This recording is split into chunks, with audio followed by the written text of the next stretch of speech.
Thank you for tuning in live to Proline TV. Also, part of the Our Lads Football Network. We're talking, of course, football on this broadcast. NFL Week 1 already started last night, continuing tonight. And we're going to be getting into NFL games on Sunday. So all Sunday, 10 games coming up here starting in the next few seconds. Jim will be with us talking NFL. Then when Jim exits, I will be wrapping up with college football. Don't forget, Mark Lawrence joins us starting next Friday. How's it going, Jim? Pretty good. Long day. Lots of action. Lots of things to do. But Yes. It's you had those shows that you did with Andy and Victor today. They were great. And Victor was the first one that I did. And he was very well prepared with a lot of really good stuff. And then Andy, we did 3 separate things. We did one on teasers, one on alt lines, alternate betting lines. And then, of course, he did a wrap up with the contest. Unbelievable how many people have come up with $100,000 to play in this contest. Unreal. Unbelievable. Right. It's the do's and the don'ts. It's the haves and the have-nots. So I guess haves and have-nots is a very appropriate way to put it. Yeah, and the haves have it, at least in Vegas. Okay, so again, we have 5 games. So this is how we're going to start our Friday shows each week in the NFL with 5 games we're going to choose to go over, 2 minutes each, and then we're going to take a look at 5 games after that we will take a look at in a total of 2 minutes. And then, of course, college football after that. So let me go ahead and get our clock started. Okay. And here we go. So, Jim, the Giants are at the Washington Commanders. The Commanders are a 6-point favorite, 225 on the money line. Well, 6 is a good number. The total 45.5. And it's up to 46.5 at a lot of spots. Of course, the Giants have changed their quarterback this year. And from what I can see, the Giants look to be improved quite a bit, actually. Washington had a hell of a year last year, but they won a lot of games, let's say late with some fourth down conversions. And we're a little bit fortunate, but a lot of people think there's going to be some regression because of that. And of course, they have a young quarterback that had a remarkable year last year. But a lot of times these young quarterbacks, like Stroud did last year. So is that what you're saying about this game? I'm saying a lot of people are saying Washington will have regression because the young quarterback had such a remarkable year last year. He'll regress this year. I don't know if that's true. They have a good coaching staff, but the Giants looking to be improved also. So a lot of people are actually saying the Giants could upset them here in this game. Yeah, it's actually my top pick in our Wise Guy contest for the NFL. I do like the Giants this week. I am going to take them on the money line. If you look at it, Daboll has 14 of his 19 wins are upsets. All time as a head coach, including 3 versus Washington. He also has a tie with Washington. So, yeah, I kind of believe that the Giants are going to make this a tough game. This does not reflect how I think Washington's season is going to be, but I do think the Giants are going to be a lot better, as you said, than people think. And we talked about that quite a while ago when we did our show about a couple of months ago in the NFC East. Okay, so let's go ahead now and turn our attention to the South, and we're going to talk about the big game in the South, and that's Tampa Bay and Atlanta. The line now I see has dropped a point, at least on DraftKings it has. It's now down to 1.5 Tampa Bay at Atlanta. Yeah, I'm seeing some picks on this game too. There's even ones and picks. So there's been money coming in on Atlanta. Now, Tampa Bay does have an offensive lineman that is out. They've got some injuries on their wide receivers, but this game is being played indoors, so we're not going to have any lightning strikes or anything here to slow the game down or get delays. There's not going to be rain. The total on the game is mostly 47s. I do see some 47.5s as well. Penix last year who will be the starter for Atlanta, put up some pretty good points in the few games that he played at the end of the year. And there's a lot of speculation that he is going to be a very good quarterback at this level. But they do have an offensive line injury, and I do think it's the right tackle, which is his backside. He's a left-handed quarterback. Yep. So that's his backside protection. Both quarterbacks will have blind side injuries. Yep. Yes, that's unless they can find people that can stand in there and do a good job, but they're backup players. Oh, so, yeah, it's even as far as that's concerned. And by the way, Atlanta actually has played well against Tampa Bay lately. If you look at it, Tampa Bay is only 2-4 straight up, 1-5 against the spread versus Atlanta under Todd Bowles. That's a 3-year stretch. But keep this in mind. Todd Bowles is 3-0 straight up and against the spread in season openers. And Atlanta is only 15-30 against the spread in their last 45 games. So 15-30 is going to make you broke very fast. I'm taking Tampa in that one. All right, now let's go to the next one, and it's going to be Las Vegas and New England. And, of course, New England is one of the talks of the AFC. A lot of people talking about the sleeper team, new coach, a little bit better talent, an easy schedule. But get this.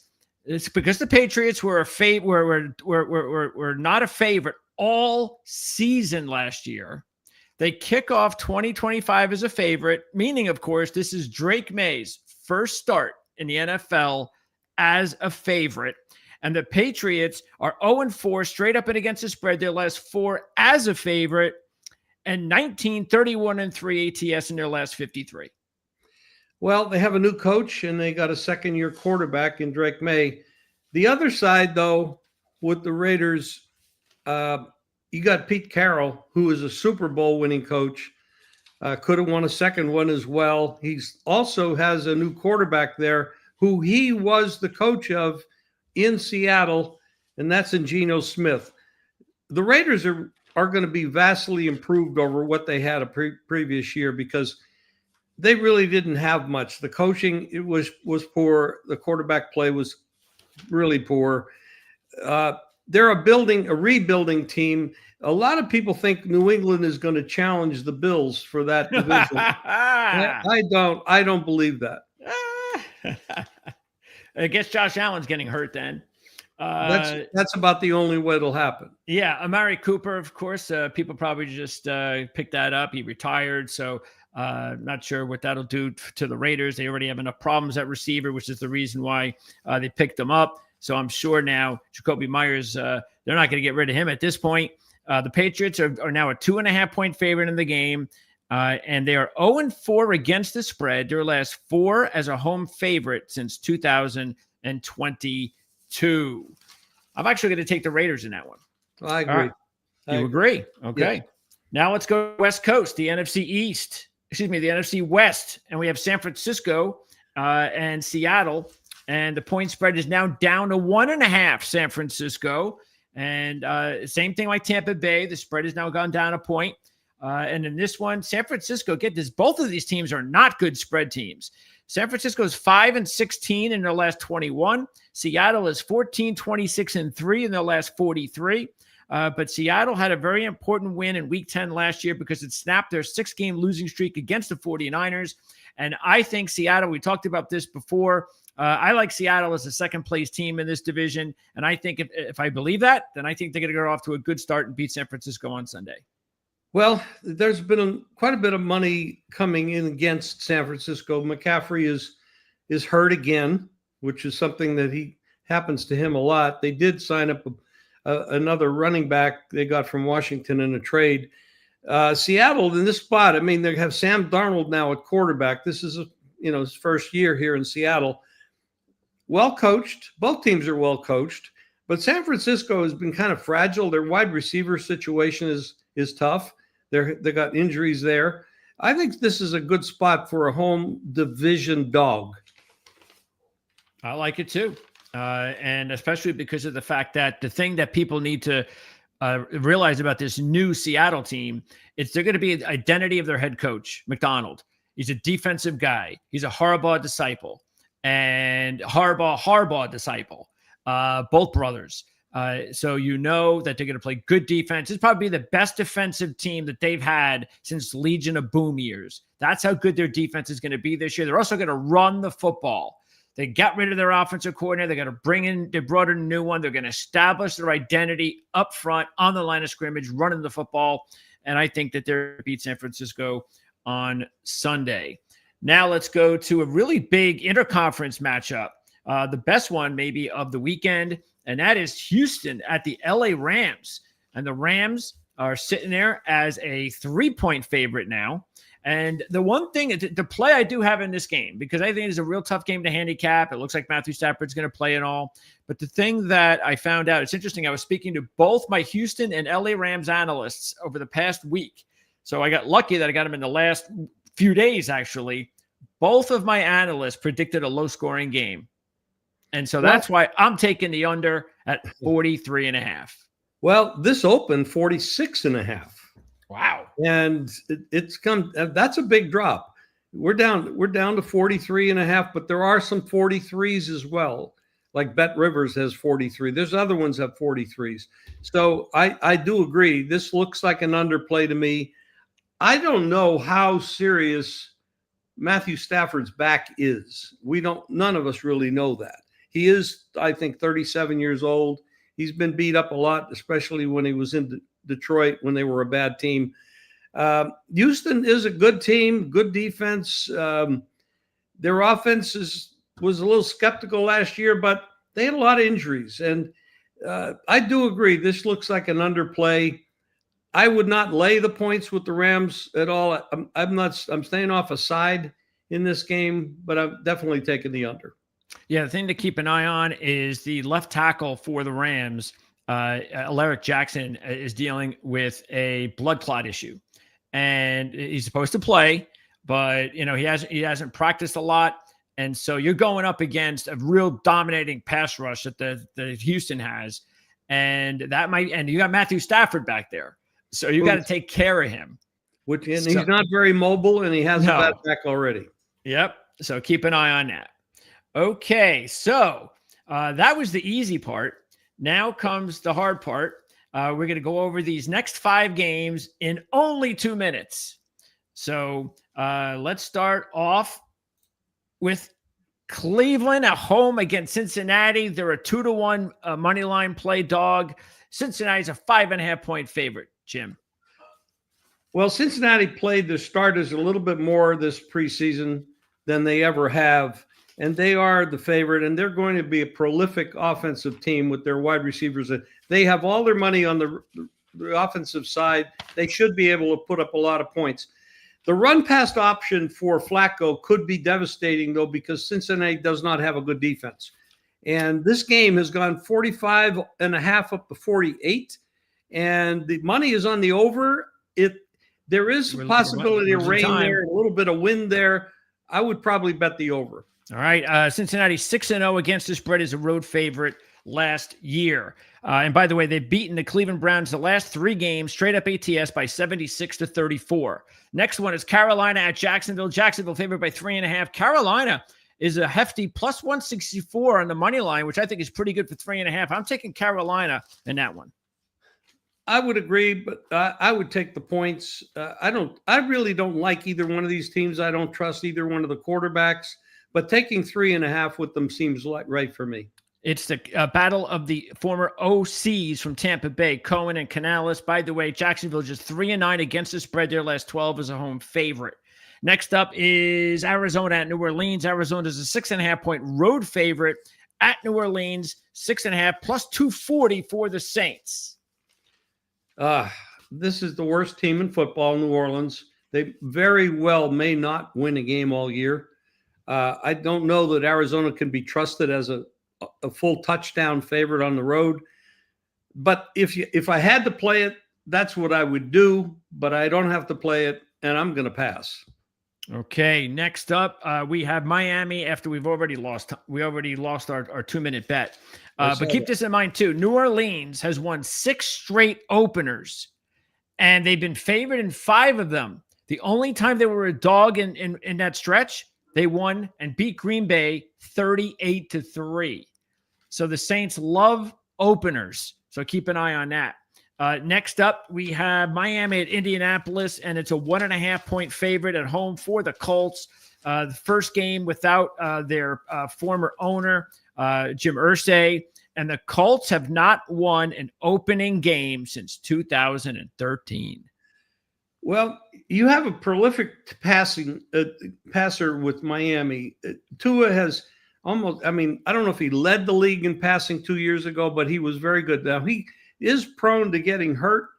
One more concussion might end his career totally. That's a dangerous situation. They have a lot of drama in Miami, but there's a lot of drama with the Colts as well. There are some bottom feeders in this league, and two of them are in this game. Neither one is somebody I'm confident in. I'm going to pass the game. If I had to play the game, I would play it over. It's an indoor game, and they might be able to put up a lot of points because you're not going to see a lot of quality on this field. Keep in mind, Miami has won 4 straight openers. They're also just 3-9 against the spread in their last 12 as a road dog, while Shane Steichen is 5-2 against the spread all time as a home favorite. And we're going to wrap it up with Tennessee at Denver. Denver's an 8.5-point favorite. It's 320 on the money line. And boy, that number has gone up a couple of points since you took it several months ago. Tennessee 2-15 against the spread last year, 4-12 against the spread their last 16 as a road dog. They ended last year 0-6 straight up and against the spread in their last 6. And Bo Nix is 6-0 straight up and against the spread as a home favorite. Well, Bo Nix is in his second year. You got Peyton there as the head coach. He's a Super Bowl coach. He's got a lot of quality there. It's difficult for teams to adjust to Mile High. Denver obviously knows how to play at home. They got a great record at home, and they have a rookie quarterback. I don't see it happening for them. I think this is at least a double-digit win for Denver. All right, Jim. So do you have a play at all for our viewers today? Anything that, because you worked on an awful lot of stuff this week, totals, you're going to, anything, teasers, alternate lines, what do you got for us? I'm looking to the Jets and Pittsburgh as a run game, looking for the under. 39.5 was what I played it at. It's now 38.5. Wow. 38.5. Is that the lowest total of the week? Oh, yes, definitely. Okay. Going with the under. Jets in Pittsburgh at 38.5. Jim, it's a Friday night, so enjoy your night, your evening, and of course your weekend as well. First full weekend of the season for both the NFL and college football. I'm excited. I love it. And we'll talk to you next week. Thanks, Jim. Bye-bye. All right, that is Jim Feist. And again, Jim, you can catch him. You're watching the show live. We already have available right now on the channel Jim's conversation with Victor King regarding totals and props. So check that out. Matter of fact, Victor had a bunch of plays that you really want to take advantage of. So that is a very, very, I think, could be a very, very profitable video for you to watch. Check that out. And then we'll be posting Andy and Jim's content. I'll sprinkle it over the next 24 to 36 hours prior to kickoff on Sunday. Of course, it's all NFL. And as Jim mentioned, a little bit also of some updates on the big contests in Las Vegas. And they're talking teasers and alternate lines. So check those videos out here on ProLine TV. Now, let's talk some college football. And what we're going to do, now each week, of course, Mark will join me to talk college football. So Jim will be here for the first part, NFL, and then Mark and I will close out the show with college football. So what I have for you today is 5 of my favorite upsets. And we're already looking at a situation where this is the first full slate of action. regarding upsets. And I want to just remind everybody what I classify as an upset in college football is a team that is at least a 6-point dog. So you got to be a 6-point dog or more, which puts you usually around 180 to 200 minimum area as far as the money line. So that would be considered an upset special. And what I try to do is I will usually play between 3 and 8 upsets a week in college.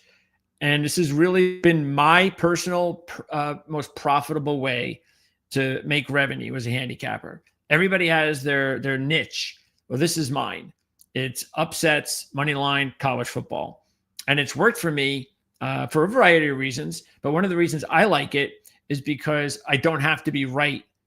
And as much as I would have to be right if I was just doing straight bets. So, and I'm going to give you some for instances regarding the games that I'm going to be doing here. So let me see if I can pop up. Let's see, where are the college games? I don't even know if it's necessary to show them, but at least you'll be able to see what I'm talking about. And I'll just go through, we'll go through this list and I'll stop. Let's see, we got to reload here. Okay. So let's see, you got a game tonight, which we did talk about, James Madison at Louisville. We talked about that game with Jody Demling. He does a great job covering the Louisville Cardinals. So that interview was just a few days ago. All right. So let's see what we have on tap. We'll go chronologically, and then I'm going to throw in the upsets. All right. Illinois at Duke. Now, this is going to be a really good game because these are two teams that we classified as sleepers if you watched our sleeper show a few weeks ago. And Illinois, I believe they were something like 30-1 in the Big Ten. And Duke was around 14-1, something like that, I believe, 15-1. So now they're playing each other. So I like both these teams. I don't really look at this as a game, though, that I'm going to take because of that. And the point spread is pretty small, which actually is pretty good. But in other words, it's like, okay, who do you like to win the game? And because I like both teams, I'm just going to stay away from it. But keep this in mind. Brett Bielema is 3-0. Straight up and against the spread as a road favorite in the 4 years he's been coaching at Illinois. This is only the 4th time he's in this spot. And Duke, meanwhile, 5-1 against the spread, last 6 as a home dog. All right, big opportunity for Mensah. I'm a big fan. I want to keep an eye on him in this one. This is a great opportunity for him to showcase his abilities. And I know it's early in the season with a new scheme, a new staff, all that kind of stuff. But also a great opportunity to show whether or not he really does have the goods to play at the next level. It's not going to happen right away, but this is the type of year he needs to build for next season. Atwater is also a pretty good quarterback at Illinois. Okay, what else do we have in college? Oh, I did speak with Tom Kakert from HawkeyeReport.com on the Iowa Hawkeyes. And what I'm the most interested in this game is actually going to be the quarterback situation for Iowa, because the FCS kid did not look good against Albany last week, and now he has to step it up against Iowa State. So maybe it was just one of those weeks, and he was nervous, and I can understand it. Probably went from playing in front of 5,000 fans to 50. I get it, 50,000, whatever it is that they packed that Iowa Hawkeye house at. But anyway, fact is, this big rivalry game. I don't think it really matters who's the favorite, who's the dog. We've seen dogs win and play just like last year. Iowa State was the better team and beat Iowa in Iowa.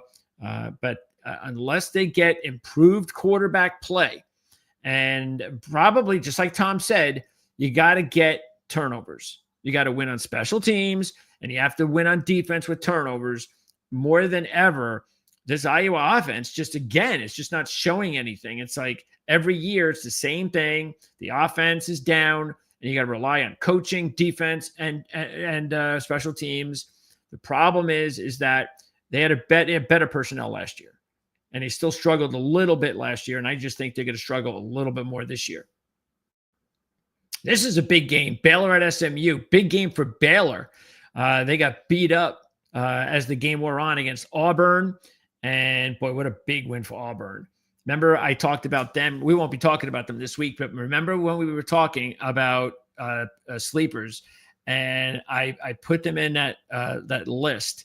And I said, they can go one of two ways. They can have a really good sleeper season, or I think Hugh Freeze is in trouble. And I'm already sold. They're going to be a sleeper team. Jackson Arnold looked so much better, and that was huge. Now for Baylor, 0-2. That would not be a way to start, even though it would not be conference losses or anything like that. You still win the conference. You're still in the playoffs. Still in the playoffs. But you definitely want to improve in what you did last week. There's no question about that. SMU, they lost some key players off their team last year, including Brashard Smith, a couple of key guys on defense. They're still going to be a good team. They still have their quarterback Jennings. Good couple of good quarterbacks here. SMU's the home team. Another game I'm just staying away from, though. I'm taking Virginia in this one against NC State, and I really wasn't overly impressed with what happened with NC State. And not to say that we thought NC State was going to have a big year, but I really expected them to have the motivation to exact revenge against East Carolina, and because they have better personnel, and they couldn't do it. The fact of the matter is, Dave Doran, it's been about now 3 to 4 years since he's been able to recruit really big NFL type players. And he if you look at the NFL, you'll see that there are quite a number of defensive linemen and even offensive linemen, but he does a really good job. And that has not happened lately. It's been the problem year after year now. The cycle after a cycle, it's catching up to him. And, Bailey's a nice quarterback, but he can't do it all. Concepcion's gone. If you watched him the other day, wow, what a player he's going to be this year. Virginia, though, we liked him last week, as you remember, and he blew out Coastal. Is Coastal going to have a long season? But Virginia with Chandler Morris now looks like a dangerous ACC middle-of-the-road team, and I think they're going to go ahead and win this one. The one thing you got to keep an eye on, though, both of these teams have really bad trends against not against each other, but that would say, yeah, I think I'm going to pass on them. Get this, Virginia 0-10 ATS as a road dog after they allow 10 or less. And NC State 1-10 against the spread in their last 11 versus ACC opponent with revenge after a straight-up win. So, and if you want to know where I'm getting all this information that I'm going to throw your way here, right here. This is the Playbook magazine. You can order this now. It's not too late. If you're into handicapping games in both the NFL and college football, you need it. Here's one of the upsets, UConn and Syracuse. And this is one of those games that when I saw it initially, I said, you know what? I have to take Syracuse, even though I mentioned to you during the preview process, that I thought this could be a rebuild year, so to speak, because they just lost big player after big player at every position on the team. But what really helped him more than anything was to get the kid in Jelly, the quarterback transfer from Notre Dame. And he actually looked pretty decent. It was an SEC team. It wasn't a home game. So I actually thought he did pretty well. And it is UConn. They have had a lot of problems against Power 4 programs. But the one thing that they have been able to do, UConn, and that is cover against ACC teams. And they do it on the road. They've covered now 6 straight against ACC on the road, including at Syracuse last year. They lost by 7, 10-point road dog. And how about this? Under Fran Brown, who did a great job here last year, 0-3 ATS home favorite. And one of them was here against Connecticut. They're also 1-10 ATS off a double-digit straight-up loss. Most of that was pre-Brown, so you got to keep that in mind. But I just look, UConn lost by 7 last year in this spot on the road. They're a better team than they were last year. I still don't think Syracuse is better than they were last year. So that means, you know what? I think this game, 4-quarter game, and I say it all the time, especially in college, I can get a 4-quarter game that I believe could be either way. I'm jumping all over the upset and throwing him in the mix. And Connecticut, as you can see there, is 220. Here's one of my wacky, really long shot dogs. Now, I will have about 1 or 2 a week if I can find them. And all I need is a few of them to hit during the season. That's it. I don't need to hit more than maybe 20%. If I can do that, I'm doing good. So Central Michigan, I'm getting 10-1 here. Now, look, I like Pitt. We talked a lot about how much it really hurt the program. You lose the young quarterback Holstein, and everything changed. Obviously, he's healthy. It's a new season. Reed is a really exciting player, and you go from there. But the fact is, this is, of course, for me, it's all about Central Michigan. It's not about Pitt. It's about Central Michigan. And I also mentioned to you when we went over the MAC, we went over the group of 5, and we talked about some potential teams to keep an eye on. Well, this was one of them, Central Michigan. And if you look at it, they've got a head coach that I think already has proven himself after the big win last week. Nobody thought, now it wasn't like they went in and beat a Power 4 team. But most people thought San Jose State was going to be a top contender. Maybe they still will be in the Mountain West. But Central Michigan went in there as a double-digit dog, and they won the game, and they deserved to win. And I already like what I see here. You've got a coach that came from Army, the offensive line guy. We know there was the Joe Award winner. So I just like already the fact that the team, as we said before, there was already a foundation there. McElwain left a good foundation there, and so I'm really excited for this potential at Central Michigan. Again, it is very early. I get that, and it's only one game, and it's very hard to. This is the one thing that I'm definitely concerned about. Is it's very hard to go from one upset one week and another upset the next week. What were they? A 14-point dog last week. So that's very hard to do. And it rarely happens, especially when you're getting 23 points almost. So look, it's not one of those where I'm going, you know what? I think they got a chance. I really do. This is just one where I liked the team. They already proved it to me last week. And now I'm like, hey, why not? Let's go for it again. And like I said, that's the strategy that I play when I do my wagers is I throw in some of these really big ones, and I only need a few of them to hit. So we'll see if they can do that. Throw in the fact, if you want to just take the points, Pittsburgh is 2-14 against the spread in the second of back-to-back home games following a straight-up win. So you are getting a big number here at 23, which I definitely like. And another thing too, there are 2 games I like this week. There's a top 2 I have, and I think six upsets. The 2 opponents I'm betting against in those 8 games are playing each other next week. Pittsburgh, West Virginia. That is a major, major rivalry. So that's part of it too, to kind of look ahead to what's going on next week. All right. I'm actually a little surprised this spread is as high as 37. Because again, like I said, if San Jose State is going to be a top Mountain West Conference team and contender, then that's a lot of points. Oh, don't forget, Penn State postgame show premieres on Saturday. It should the Dylan and Marty will probably be on right around 4:00. I would guess the game would be over about 3:30. So they'll probably be on every week after the Penn State game, usually within the hour after the game ends. So check it out. The Penn State postgame show. It's called the Whiteout postgame show right here on Proline TV. And members, you got to be a member. So check it out. Hit the join button on the bottom of the video and check it out. And if you're a Penn State fan, it gets you a really good post-game show every week. And you can obviously interact with the announcers as well as the community. All right, let's see if we can find a good one here. Bunch of crappy games. Upset number, dose. And it's Kentucky and Ole Miss. So I'm getting, almost 10 here. 275 on the money line. And I'm jumping all over Kentucky.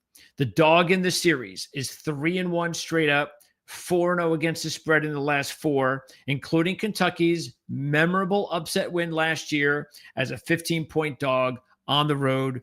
And that really was the first game that everybody was like, oh, Ole Miss, everybody's getting excited about them and watch out, and then boom. It really kind of derailed the rest of their season, so to speak. But for Kentucky, it was their big win of the year. They didn't have a great year, as we all remember.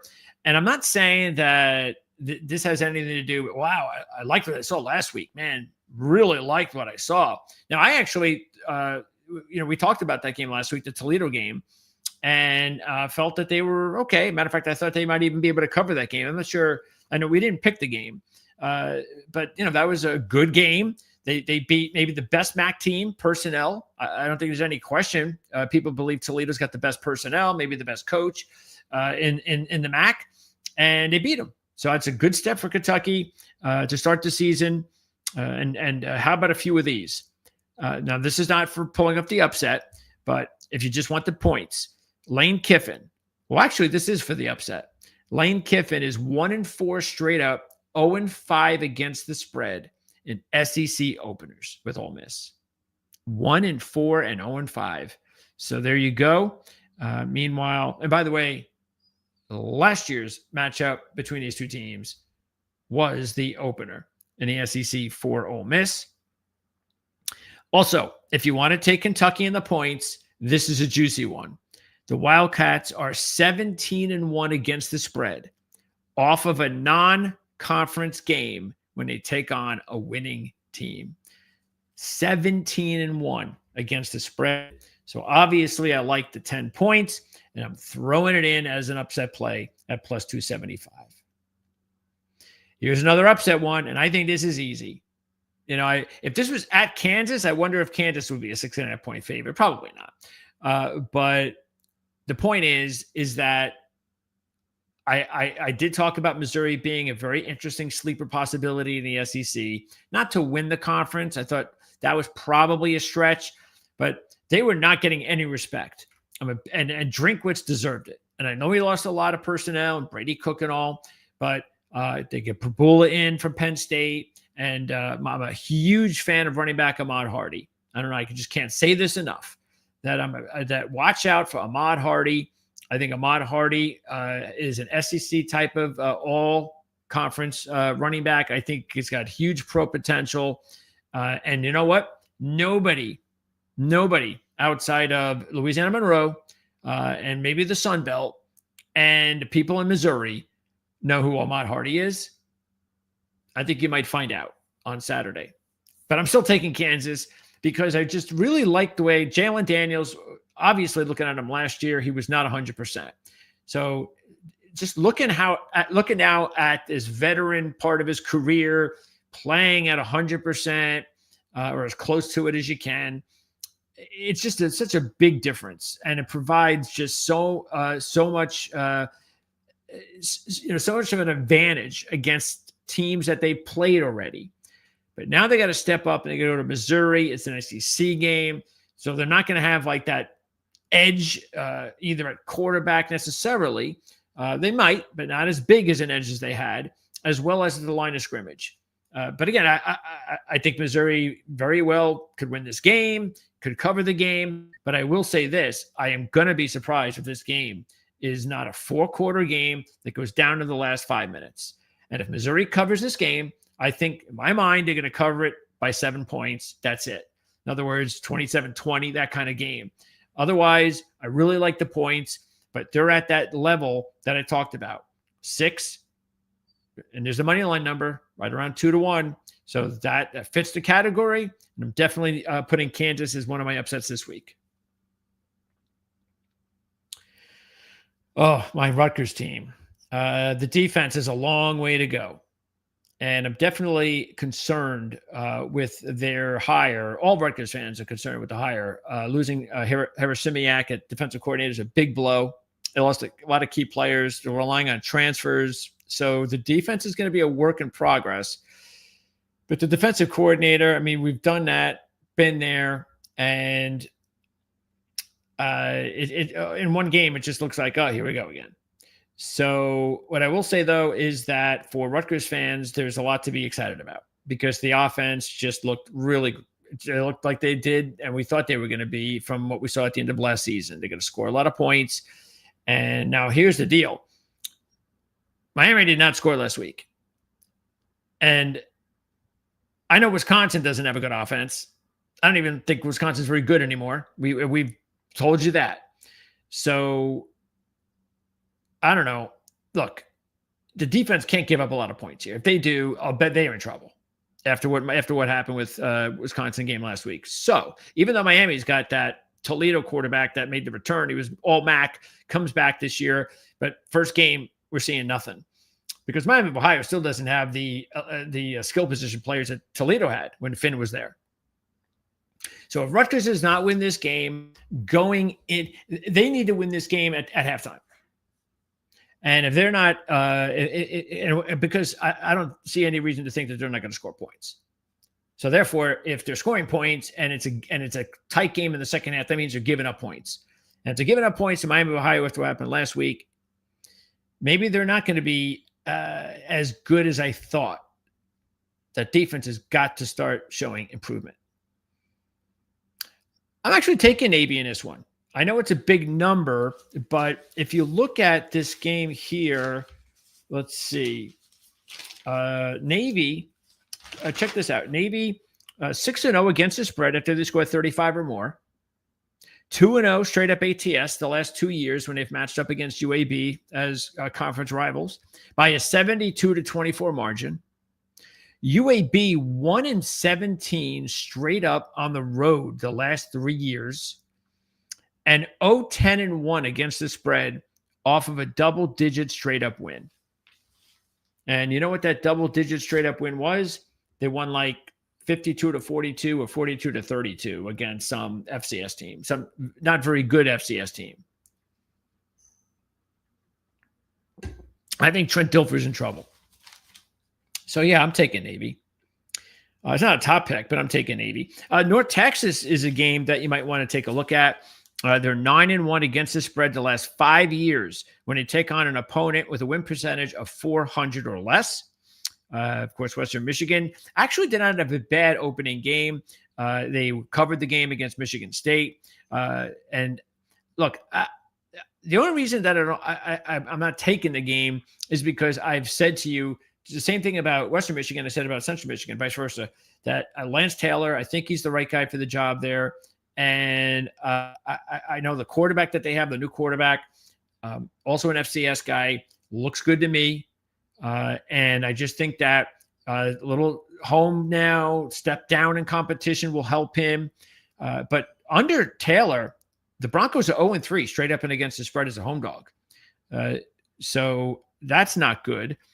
And the team is 2-13 against the spread as dogs of 13 or less when they take on a team with a win percentage of 750 or better.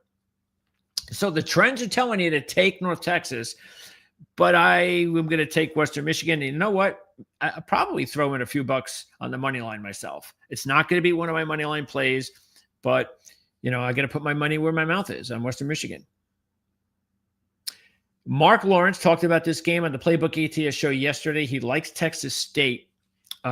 The line is starting to come down, so it's not really turning into an upset play anymore. But you are getting 155 on the money line, so that's good. And you got a team, Texas State. Look, G.J. Kinney, Jeff Traylor. These are the two of the better, underrated head coaches in Group of Five, bar none. And Texas State has they've covered 7 straight versus non-conference opponents off of a double-digit straight-up loss. UTSA lost by double digits last week at Texas A&M, but that was a good loss. They were in the game. They did not get annihilated by A&M. So that was actually a good loss. Texas State, meanwhile, 1-1 straight up, 2-0 against the spread the last 2 years against Texas San Antonio. And this is under Kinney. Okay, so under Kinney, they're 1-1. Last year, they blew them out 49-10. That's the thing that I would be concerned with. You got UTSA, revenge game, got clobbered last year, and at home, Jeff Traylor with UTSA 29-3 straight up. So I personally would not take the dog in this spot. I would go for the 4 if you want to take Texas State. But that's just me. Okay, And if you want to find out who Mark is taking with the newsletter, boy, you got to check out the newsletter, the Playbook newsletter. I mean, basically what it is it's an expanded weekly edition of the publication, the yearly publication, because in college you get one page, but in the newsletter you get all this additional information that you couldn't even fit in. And now, of course, you'd be able to talk about what's going on with the lines and how they are, and because we don't know what the lines are when the season begins, obviously. So there's great information in the newsletter as well. So you've got the magazine and the newsletter. Great combination. Oregon State, Fresno State. This is a game I'm going to take Fresno State. We talked about Matt Entz, the North Dakota State former head coach who won titles there, FCS titles there. He transitioned to the linebacker coach, I believe, last year at USC. Now he gets the head coaching job at Fresno State. And even though they got blown out by Kansas in week 1, they were just totally mismatched as far as the talent level. But they came back last week and they had a really nice win. They blew out Georgia Southern. That is a good Sun Belt team, and they blew them out. So that was a big, big win for Fresno. And I've said this, and so again, I'm putting my money where my mouth is. I do not trust Bray, the head coach at Oregon State. It is a very tough task to ask him to replace Jonathan Smith, and I do not see it going well. So far, it has not. They're a 2.5-point favorite in this one. Remember, we took Cal last week as one of our better picks, and he had no problem with Oregon State. And we're taking Fresno again. We're just going to go down this road until Oregon State starts showing us something. The Beavers are just 1-5 ATS as a favorite versus an opponent off a double-digit straight-up win. Let's see what else we got here. A lot of other nonsense games. Hey, how about our pick last week? Remember one of our top picks? We took Temple against UMass, and they blew out UMass. Love when that happens, especially when you talk about the little guys like Temple. Watch out for Temple because they got the coach. They've got a nice quarterback who actually used to play at Rutgers. So look out for Temple. Nice little sleeper team. Not going to win the AAC. I'm not saying that. Here is one of my top 2 picks. Okay. Again, we went against Pitt in the upset outright. Now we're going against West Virginia, the opponent of Pitt next week. Looking forward to that game. That is a huge rivalry, West Virginia and Pitt. But we're taking Ohio in this one. And it's still early for Rich Rodriguez. So you can't expect he's just going to, in one season, transform the Mountaineers. It's not going to happen. You can do that kind of stuff in the Conference USA in 1 year. You can't do that at the Big 12, or at least I don't think you can. As far as Ohio, their offense really didn't miss a beat. And I know they lost Owen, who actually made an NFL roster. So that was a big loss. But they get their running back returned, their 1,000-yard running back returned after a 1-year hiatus to Minnesota. And more importantly, the quarterback is one of the best quarterbacks in the MAC. So, I mean, he's one of those quarterbacks that's really hard to bring down. Rutgers couldn't do it. And I don't expect West Virginia is going to be able to do it either. But what I like about this one, all right, what I like about this one, 2 things. The look ahead, that's definite. The second, which is the most important, Ohio has been a home dog 4 times since the 2022 season. They have won them all. Okay, 4-0. Home dog, winning all 4 since 2022. They've also covered 15 straight as a dog of 19 or less when they take on opponents with a win percentage of 666 or more. So I'm taking Ohio as one of my top 2 plays of the week, home against West Virginia. What else do we got? Oh, my boys, my South Florida Bulls did it. Wow, that was awesome, wasn't it? We talked about how that was the sweat one out game, because if they lose it, it's over. The season's over. Our prediction as far as them being one of our top group of 5 representatives in the playoffs, done.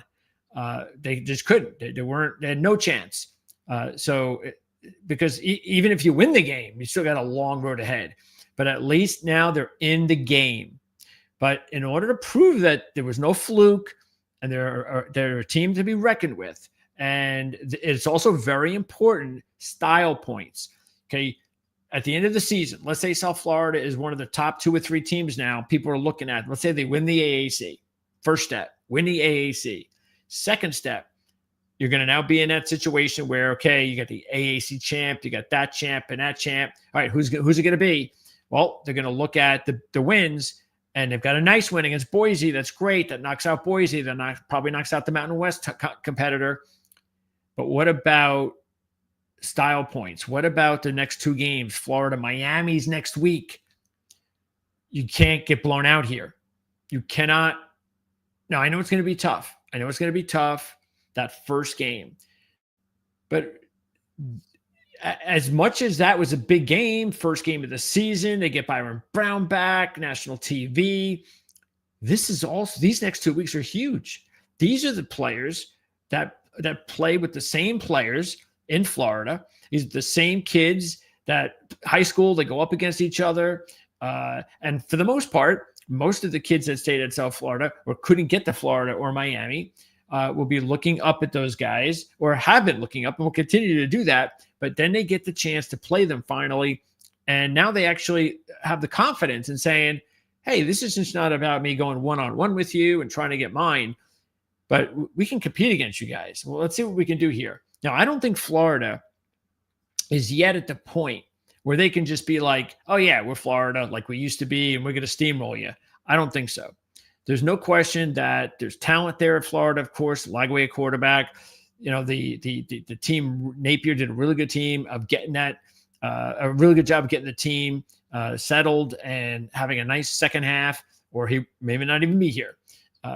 But this line keeps going up. This is now almost 19 points. And you got 6-1 on the money line. Now, sure, like the Western Michigan, I might dab a little bit on the money line because, hey, if they win the game and I don't, I'll feel stupid. But that's a lot of points. It just really is. And I think, and look, I didn't take him against Boise just because I was, hey, that's a good matchup. That's my upset of the week, and that's it. Let's move on. No, it was because, like we said, we really believe they can represent the group of 5. And so that is why I'm going to take the points, no question about it. But I'm not going to try and act like I feel like they're going to be able to go 2-0 to start the season. Can they? Sure they can. Why can't they? I think they will be there in the fourth quarter. And I do believe that unless the win last week was just too much and too soon, and you know, they're young kids, and it's just they're going to get kind of a wake-up call. And then maybe next week against Miami, then they'll get more of their respect back and moving forward. No, I kind of think that they're going to be okay. I really do. They're 11-4 against the spread. Their last 15 as a road dog, so that's a good sign. And how about Florida? Because the next 4 games for Florida, LSU next week, Miami the week after that, Texas at home, and then Texas A&M on the road. That is as tough as a 4-game stretch in all of college football, and for the next 4 weeks. So you could throw that in there as you want, as far as look ahead. Look at where LSU next week. We got 4 big games coming up. You know, I know these guys. We've beaten these guys. The last 4 years are all different schools, and you know we're the better guys. We know what we're doing here. We'll be okay. I'm telling you, I think that there's a chance that even though they beat Boise State, that they may be looking ahead a little bit. Or look, they were a 19-point favorite. So how about this too? Let's see. What's the spread? 18.5. Florida is 1-8 against the spread versus as a non-conference favorite of more than 17. Let's move on. All right, let's see here. A lot of nothing games. Kansas State, interesting. Army with the loss. You know, we knew Army was going to take a step back. Didn't expect them to lose, of course, last week. But that team they played, Army, I mean, that team they played is not a bad FCS team. That's a good FCS program. Kansas State 10-1 against the spread after they allow 35 or more. 16-7 against the spread as a home favorite under Chris Kleiman, and that's over a 6-year period. So 17.5. This has gone from 10 to 13.5. And we really like Tulane. I still like them. But wow, that is a big jump all the way to 13.5. And how about this? I did some digging. Head coach John Sumrall is now in his career in the FBS 10-2-1 against the spread as a road favorite. So he's been at Troy for 2 years. He's a 1 year, of course, with Tulane. So combined 10-2-1 against the spread as a road favorite. So I definitely will stick with Tulane in that one. Here is my second double-digit money line play. I'm taking Rice 14 against Houston. And I capitalized on Rice 2 years ago when they upset Houston in that situation. So why not do it again? And so that's exactly what I'm going to do. I'm going to roll that dice one more time and check this out. Houston has been a road favorite just once in the last 2 years. Once. That was the game in 2023 at Rice that Rice upset Houston. Houston's also 1-9 against the spread. Their last 10 is a favorite of more than 3 when they take on an opponent with revenge. So Houston got their revenge last year. Now Rice is going to try to get theirs this year. Scott Abel, the former Davidson head coach, remember this other thing, they're playing the option now at Rice. It's very hard to defend. It's not easy to prepare in less than a week. So there's that. But even better, Rice has won 4 of the last 6 times that they have been a home dog. The last 2 years, Rice is 4-2 straight up, 6-0 against the spread as a home dog. So if you don't want to go for the outright upset at 440, take the 14. Memphis has got a good number. Let's see. Let me give that to you. I don't know if I'm going to take this game, but the trend is pretty important. Check this out. Memphis is 0-11-1 as a favorite of 17 or less after they score 35 or more. Okay, so take that. Western Kentucky Toledo could be a good game. It's like one of the best for the MAC, one of the best at the Conference USA. Oklahoma, Michigan, my boys at Michigan, and Underwood. I don't know if you saw any of the shows that I talked about Michigan and Underwood leading up to the season, but I remember saying it as much as I could. This kid's the real deal, and he is without a doubt the best talent as far as a true freshman in college football. He is going to, as long as he's developed enough, he is going to be a high NFL draft pick. He's going to be a first rounder. The kid's got a lot of ability. But in saying that, Michigan's on the road now. You got a young kid on the road. That's why I think it's a deserving number. The number's gone down about 1.5 points, but it's a deserving number, 4.5, because Venables can do one thing really well, and that's coach defense. And so you got a young freshman that is going to really have to grow up quick. Meanwhile, this is a monumental game for Oklahoma because you've got the transfer quarterback. So you've got the better advanced quarterback right now. So you've got to win these games.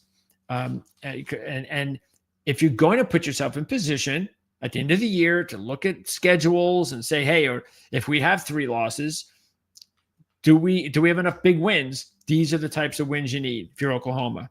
Same thing for Michigan. Michigan's just 1-8 against the spread versus non-conference teams off of a straight-up win. Oklahoma's covered 8 of the last 10 as a home favorite. This should be a really good one. This is also going to be a good one because Mississippi State needs to exact some revenge after Arizona State surprised them last year, surprised a lot of people with the win. And that was the beginning of Arizona State having a tremendous season. They went on, by the way, to go 7-0 straight up and against the spread as a favorite last year. So here they are on that roll again. And they were a 7-point dog when they upset Mississippi State last year. They're also 2-0 straight up and against the spread as a road favorite under Dillingham. And that came both last year. Mississippi State, meanwhile, 2-9-1 against the spread as a home dog. Look, Shapen's a quarterback. I think Mississippi State's going to be better than they were last year. But, to me, I think the only way that this game stays close is if it's just basically an emotional game. Mississippi State getting revenge, SEC home dog, all that kind of stuff. But Arizona State's a better team. They got better talent. And I don't really care too much about what happened last week. Similar to kind of Michigan's game. I feel the same way about Arizona State, Michigan. The scores, they kind of look like, well, why didn't you blow those teams out? Well, I think this is the reason. Michigan is more concerned with Oklahoma. I'm not saying look ahead. I'm saying the coaches aren't going to show anything. Same thing with Arizona State. They're just concerned with these games. They're going on the road, both of them. And so don't concern yourself too much with what happened last week. Now, look, Arizona State, Michigan, one of these teams are both going to get blown out on Saturday. It's like, well, you needed, I see, you weren't as good last week. That's why. But I don't think that's the case. And here is my no surprise second top pick of the week. It's my top pick in college football in the Wise Guy contest. And speaking of the Wise Guy contest, there's a link in the description of this video. So if you want to join the contest, all you have to do is join our Patreon. That's it. So you join the Patreon and you're automatically enrolled and you get to take an NFL pick. Now, you can't do it this week, so you'd have to start for next week. But you get to pick an NFL team each week and a college football team each week.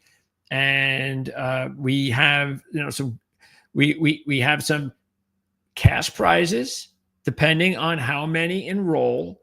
Okay, through Patreon. Again, it's basically just one of those situations where you get an entry, you get an opportunity to join the contest if you're a Patreon member in this tier. That's all it is.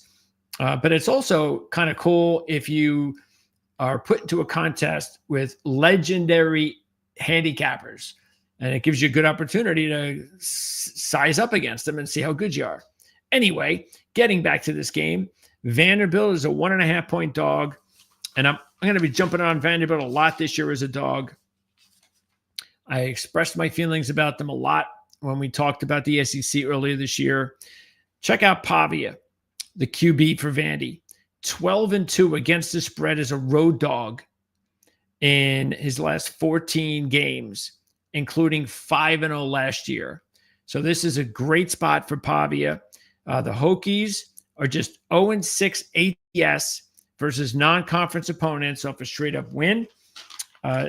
Statistically speaking, they did okay against South Carolina, but I actually think it says more about South Carolina. I'm not high on South Carolina. I think Sellers is the main reason they have a chance to be maybe a sleeper. But I told you I wasn't really that high on them. So I don't look at that as, oh yeah, look how good Virginia Tech looked against South Carolina. No, it was an ugly game. It really was. Matter of fact, South Carolina was probably lucky to even cover that game. But yeah, I don't think Virginia Tech's gonna have a good year. I don't.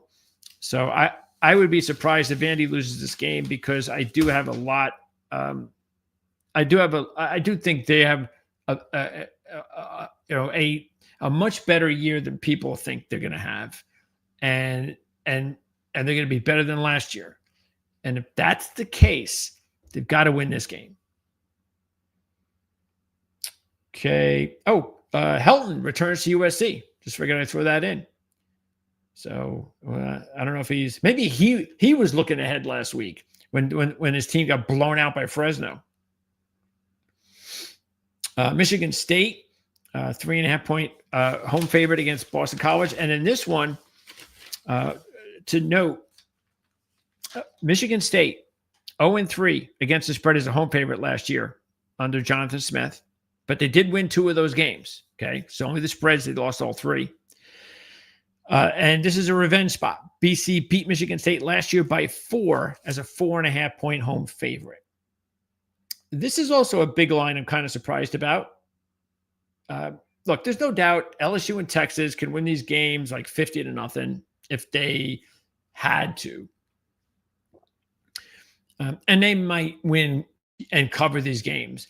But I just think Louisiana Tech and San Jose State are getting a little bit too many points. But I don't know. I don't like taking games with this many points either way. All right. What else? Boy, did UCLA look awful.